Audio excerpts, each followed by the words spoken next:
Welcome back to the Big Tire Garage. Today I am going to answer a question I get asked a lot, and that is, do I need to put 1 tons underneath my Jeep JK if I plan to do some serious off-roading? Now, I'm focusing on the Jeep JK because that vehicle is incredibly popular. There's literally millions of them out there, and the price point of those Jeeps is starting to come down low enough that people are buying them to be dedicated trail rigs right out of the gate, and they are a great platform for that.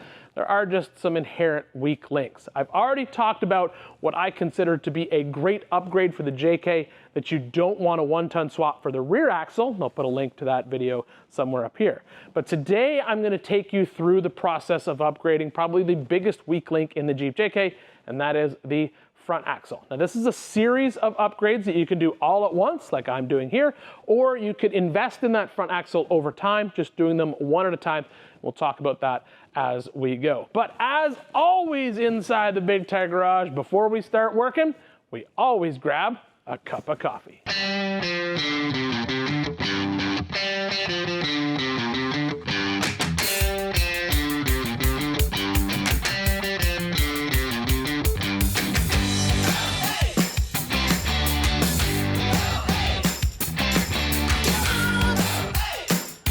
The axle that I'm going to be working with today is this. Now, this is a Jeep JK Dana 44 front. This is out of my 2-door Jeep Gladiator that is actually a 2007 Jeep JK, even though it looks like a newer Jeep Gladiator. Now, that truck did not come with a Dana 44 in the front because it wasn't a Rubicon truck. This one came with the Dana 30 in the front. If your Jeep JK has a Dana 30 in the front, I would not advise on investing anything into that axle to upgrade it for any type of hardcore off-roading. I really don't think that you can make that axle, in particular the ring and pinion, strong enough to handle things like 37-inch tall tires. So if you have a Dana 30, the first thing you want to do is swap it out for something like this. This is actually a J8 housing that I bought online. So the J8s came with Dana 44s in the front, so it's not necessarily a Rubicon housing. You can find full Rubicon takeouts for sale at places like Baseline 4x4. I'll put a link in the description below to that salvage yard. I use them a lot for Jeep parts. But the nice thing is whether you go, if you start with a 30 and move up to the 44, everything from the inner C out can simply be swapped over. So these are my original knuckles and original unit bearings. I do have new shafts because of the locker is different in the 44, so I had to upgrade those. But you do basically take everything off of your 30 and just bolt it on to this 44, and you have your first upgrade. Now, the inherent weak point in the front end of the Jeep JK Dana 44 is the actual housing. So Jeep made the housings incredibly thin, in particular the tubes, to save on weight and get better fuel economy numbers. And they also basically necked down these inner Cs in certain areas, also to save a little bit of weight. So the first upgrade that you should plan for your Dana 44, if it's underneath your Jeep and you're planning to transition into that 37-inch tall tire up and want to hit some serious trails, is gusset or truss your axle housing.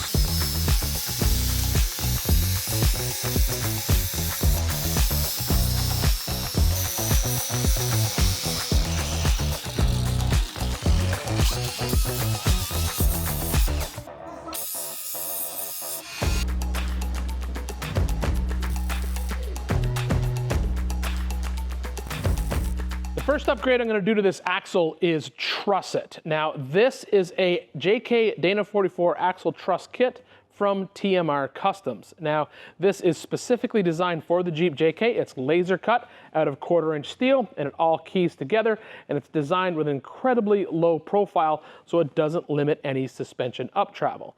It will allow you to retain your stock track bar location, and even has provisions for the factory upper mount to basically saddle inside the truss to strengthen it up as well. I have an aftermarket upper mount, so I need to modify the truss slightly, but it won't change how it works on the axle. What the truss does is it essentially sits right on top of this axle tube and strengthens it up a lot, because as I said before, the JK axle tube is pretty small, it's got thin wall, and it tends to bend right here in this area.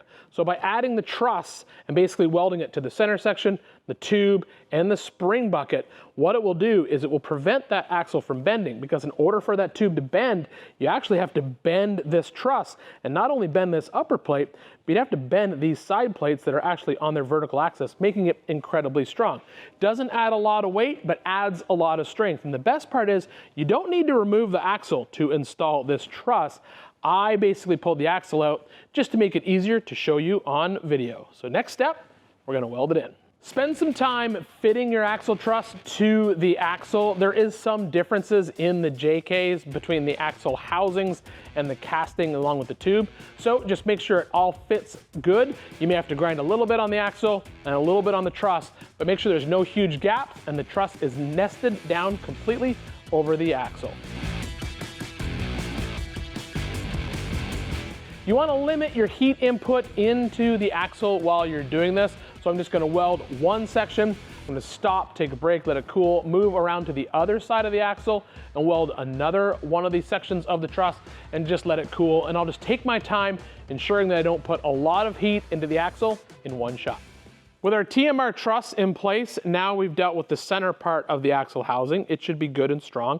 We've now eliminated that weak link of that axle housing bending. But now we need to deal with another weak link of the actual housing, and that is these inner Cs. So this is a cast piece that's basically welded onto the axle tube, and this is what holds your upper and lower ball joint. The problem is the inner C necks down really narrow right here in this section. And when you're rock crawling or running a larger wheel and tire, when you fall off a ledge or drop down on a rock and you basically hit that tire, a lot of load gets transferred into this section of the C right here. And there's a chance that it can bend. So we're gonna be installing these TMR Customs inner C gussets. So you have an upper and a lower gusset, and the way that they work is they'll essentially just sort of drop over the inner C like this. It'll weld to the spring bucket, it'll weld to the axle tube, and then it will weld in a few key areas onto this inner C.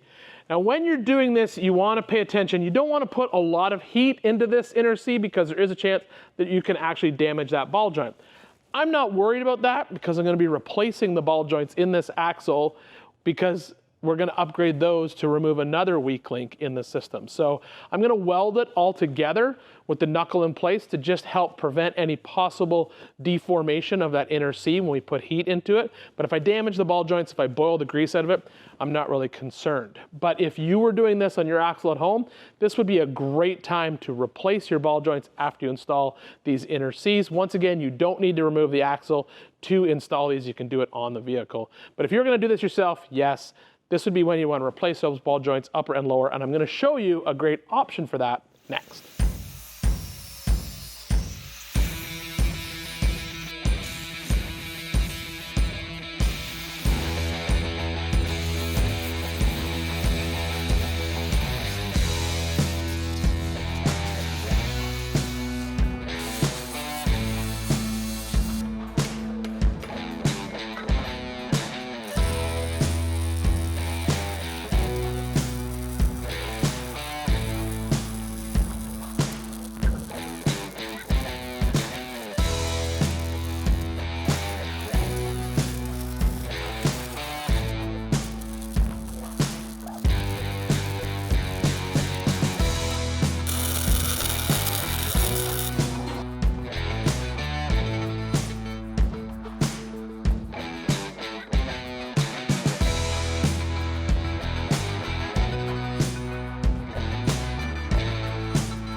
I pulled the axle off the fab table, dropped it onto my pipe stands because I've pulled the shafts out. I wanted to drain the fluid before I pulled the shafts out, obviously, and I've pulled the knuckles off. Now we're going to talk about that in a second, but there's one more piece of fab I need to do on this axle, and it has to do with these lower control arms. Now the suspension system that I'm running is going to reuse these lower control arm mounts, but you see this lower hole, it's square, and that's because from the factory, Jeep uses this as their alignment eccentric. So this is where they adjust caster in your Jeep. If you have an adjustable suspension system, you don't need this, so you can replace it with a stronger bolt. I'm going to have adjustable lower control arms, so I'm going to be sliding these grade 8 bolts in place.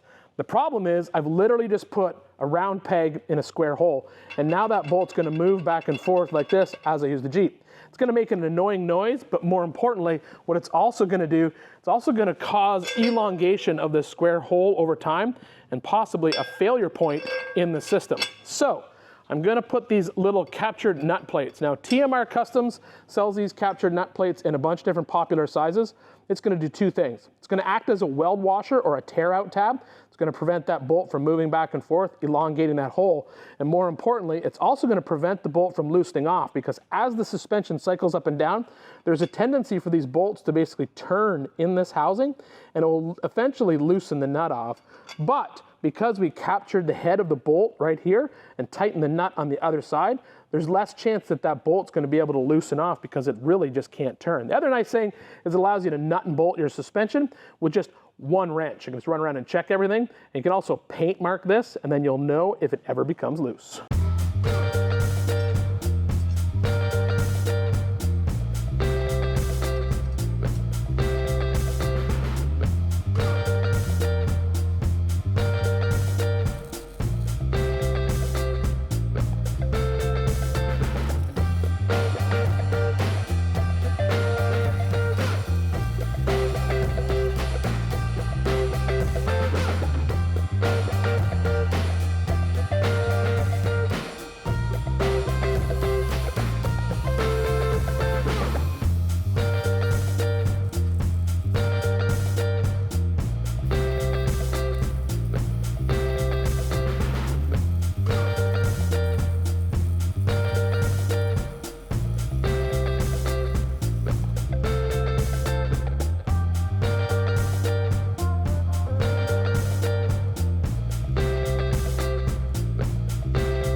I slung the axle back up underneath the Jeep because the next few jobs are easier to do with it attached to the suspension.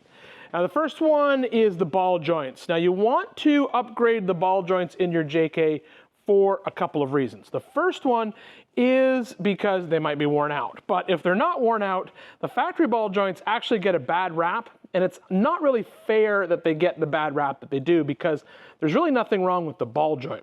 The problem actually is in what happens if this axle joint ever breaks. If this breaks, the axle tends to continue to turn. The tire and wheel are on the ground holding the outer stub shaft. The ears hit each other and they tend to expand or break. When that happens, there's not enough space in here for them to continue to move around. So they'll either push up on this ball joint or push down on the lower ball joint, and they'll quite often just push the ball joints right out of that inner C.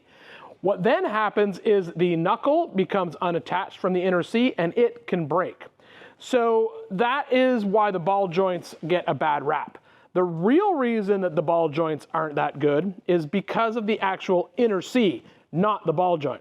So let's say you've gone ahead and you've put larger wheels and tires on your Jeep and you drive it. There's a greater chance that you're going to wear out the ball joints because of the larger wheel and tire. So you're going to be replacing the ball joints at a more regular interval than you would be on a normal vehicle. So to replace the ball joints, you press them in and out of the inner C. The problem is as you press these ball joints in and out repeatedly, because this C is weak, as we showed you before, it's so thin in certain areas, what happens is this section on the inner C actually gets elongated or stretched out. And then the ball joint really doesn't stay in the inner C anymore when you press it in. So much so that you can actually buy ball joints that are knurled or oversized to fit into that actual inner C. So the reason that you upgrade the ball joint to these Dynatrac ball joints is because these ball joints, if you ever need to rebuild them, don't get pressed out of the axle. You rebuild them right inside the axle. Now, I've already shown you how the Dynatrac ball joint is better than a factory ball joint by comparing the two, showing you the factory ball joint has this little plastic nylon bushing inside of it, and the Dynatrac ball joint is more like a spherical rod end or stud that is attached into a uniball. So that makes it a lot stronger. But the most important thing is we can rebuild these right inside the truck. So we don't need to press them in and press them out, possibly damage that inner C. So after you've upgraded your ball joints, the next decision you have to make is whether or not you're going to upgrade your shafts. And in this truck, I'm going to do that.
Another upgrade that I've done to this Jeep that I think is needed on any JK with oversized tires and wheels is the Power Stop Big Brake Kit. And I talked about this in the last video when I did the rear axle, so I'll throw another link up here so you can go check it out. But I love this brake kit. If you're driving a JK with larger wheels and tires, you should definitely look into it.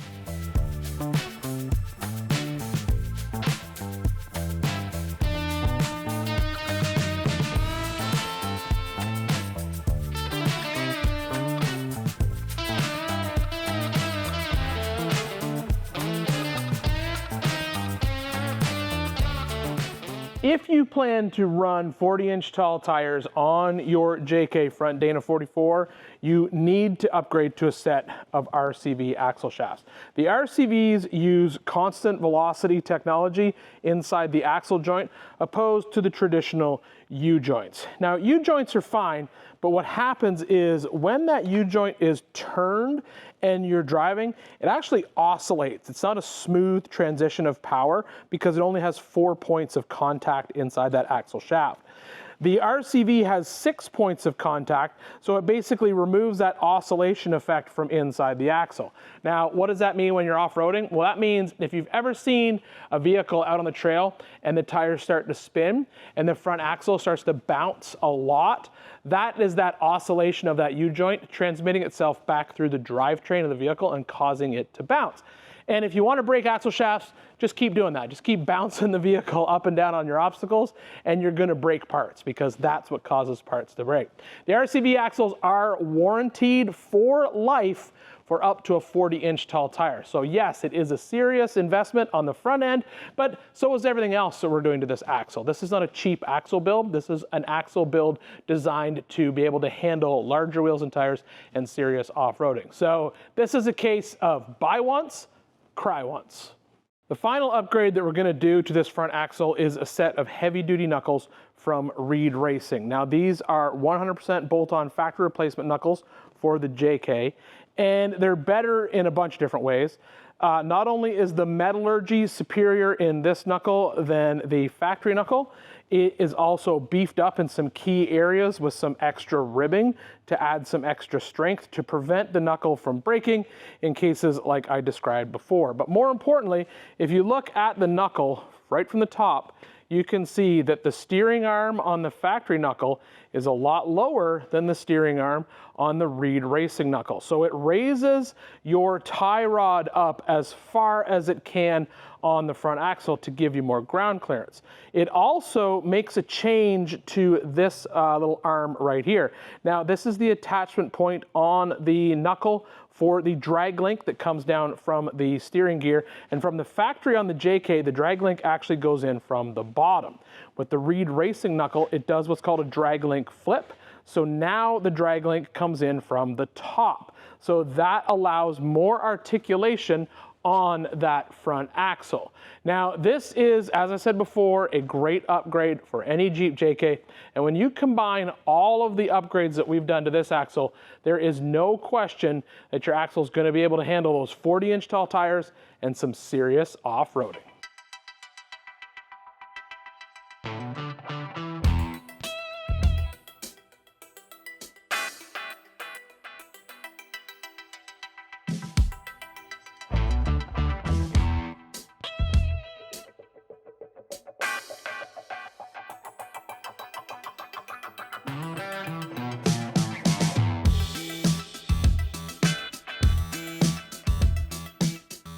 One important thing to note if you are planning this drag link flip, whether you're installing these knuckles or not, you can do this drag link flip on a factory knuckle. You just drill out the taper and get a taper that you install and basically weld in place.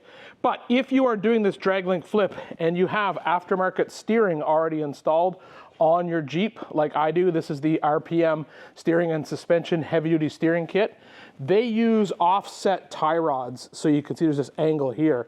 And if you flip this over the other way, obviously it's not going to work. It's going to put the drag link essentially back here. You will need to buy the correct tie rod end for the flip kit from the steering kit that you have. And if your steering kit uses aluminum links like mine does here, it's what RPM steering and suspension is known for, make sure that you coat this with a lot of anti-seize before you put it on.